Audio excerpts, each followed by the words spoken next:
I give you Sakir Dreary Starmer, plank of the week. There are a few things that we've talked about, Mikey, over the last couple of years on this station, which get your goat. Yes. None more so than the ludicrous, vile, heinous admission by this government this week that actually the grooming gangs, let's call them what they are, rape gangs, right? It is real. It has been pushed under every piece of carpet by, it seems, every part of the institution in this country, be it police officers, local council officials, social service workers, politicians, you name the few. But it was Starmer, wasn't it, back in January, when all these people who are doing this, they're just some far-right bandwagon. He had that Lucy Powell, the leader of the Commons, saying dog whistle politics. The fact of the matter is, I said it, I make no apology for this.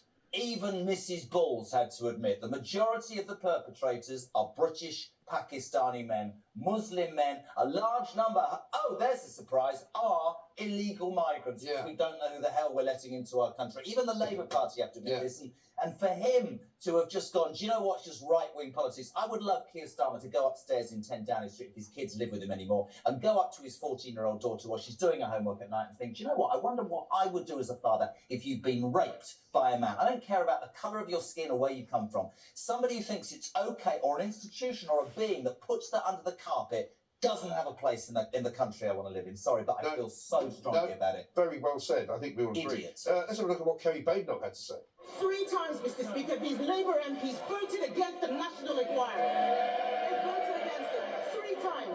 Liberal Democrats didn't bother to vote at all, asleep at the wheel. They were so vociferous back in January. We were playing it all week as well. You know, Wes Streeting, Yvette Cooper, every single cabinet minister you could think of saying, well, we don't need a national inquiry because we've already had one, you know, and even though we haven't already had one, everybody knows that there's no point in doing one anymore because we just don't have the room for it. At this moment, we're also appalled by it. We don't know who's responsible. We wonder whether it's a cover-up. There's a great leader in the Sun this week. I don't wonder whether it's a cover-up. I know it's a cover-up. But for Starmer, this is the real question, I think, and this is why I nominated him this week. Did this man turn a blind eye to these heinous crimes simply because he was concerned about Labour losing the Muslim vote? Because that has to be asked. It has to be asked out of the last election. Well, it can be asked and answered. That's precisely why they didn't want to have a national inquiry. Because you're trading kids for that. Not enough people talk about the fact that this national inquiry will hopefully expose the shocking level of corruption and vandalism and voter fraud. That's why Labour didn't want an inquiry, because Labour councillors in the north of England were beholden to the Muslim vote, and in exchange for getting that Muslim vote, it was understood that they would not only be covered up, but actually they would allow even people who they knew to be perpetrators to remain in the Labour Party, some of whom actually did go to prison.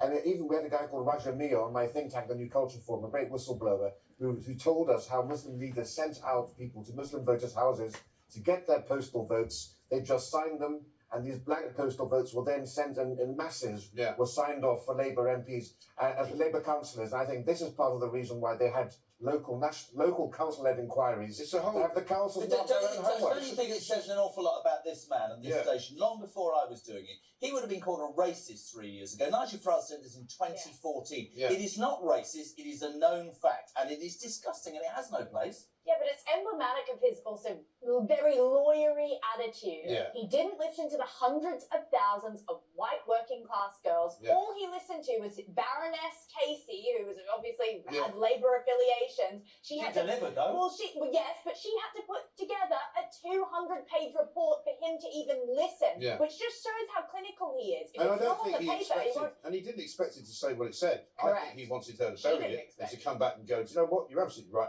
Keir Starmer, once again, we don't need a national inquiry. And she actually said, I could not believe, just by scratching the surface, the level of the depravity. And just sorry, like that. You know, all those activists, all those people that go on all the time, they talk about Gaza, they talk about women's rights, they talk about transgenders, they talk about, oh, you're being anti-Muslim. I would like them to be on a show like this, to look them in the eyes and go, you have an 8-year-old daughter or an 8-year-old sister and she's been raped. You wouldn't have the same opinion. No, absolutely not. And this involves the police, it involves social care, it involves councils, it involves also the Tory government for years being silent.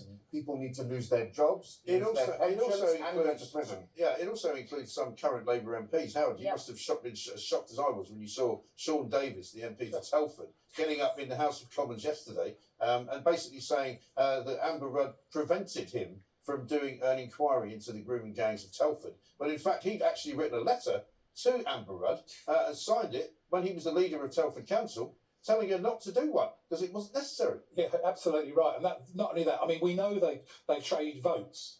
That's as simple as that for children's lives. Yeah. And victims, you call them, or survivors, they all call that sort of thing. But it's also happened. You were talking about voter, fraud. Yeah. There's no doubt it's happened in London. I've got actually examples of it. I wouldn't have won. I know I wouldn't have done, but I would have got a lot more. And I know for the fact he got probably about 2 to 3% of his 18% actually fiddled. Yeah. No problem. Well, but go on, sorry. no, I was just about to say the whole thing. I mean, I listening to you guys. I've been in tears. My wife and I have looked at things. And you look at Maggie Oliver, what she's been doing. Wow.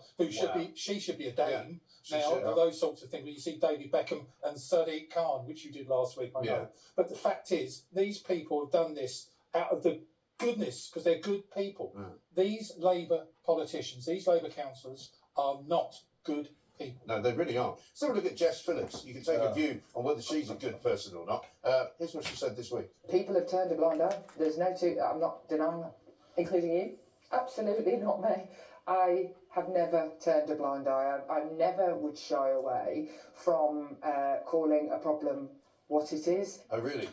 So this is a woman. She's who made a big actually thing about- rewriting history now. Yeah, but this is a woman who made a big thing about women's rights, about stalking and all that. She's the one that was trolled out just before the Easter recess, 45 minutes to say we're not having a national inquiry, we're having local inquiries. Right. Why didn't that journalist say to her, hold on a second, love, if you care so much, why didn't you fight or resign or say, I'm not leaving your office until we have a national inquiry? Jeremy, They're all the same. Jeremy, this is one of the problems. The mainstream media have allowed them to get away with this. Yeah. They right across the country, the independent media, a lot of the podcasts, and you guys, and I'm sorry to say GB News, but these.